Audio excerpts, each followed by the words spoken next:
là là là là là là. Oh les gars, c'est hallucinant, je n'ai jamais vu ça de ma vie.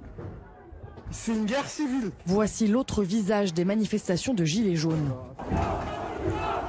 Ici, un corps à corps violent entre des individus qui semblent être de simples manifestants.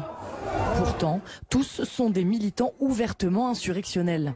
À gauche, des activistes d'extrême droite. En face, des antifascistes. Ils se sont rencontrés, reconnus.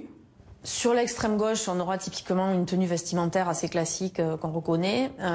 Pour les groupuscules d'extrême droite, vous aurez parfois des chants, parfois des drapeaux, mais souvent les groupuscules d'extrême droite ont tendance un peu aussi à se fondre dans la masse. C'est parce qu'ils s'intègrent si bien au cœur du cortège que les affrontements se multiplient. On n'est plus dans la rixe, on est dans un nombre de militants qui s'affrontent qui est beaucoup plus important parce que les cortèges sont plus petits. Une bataille rangée, organisée et préparée.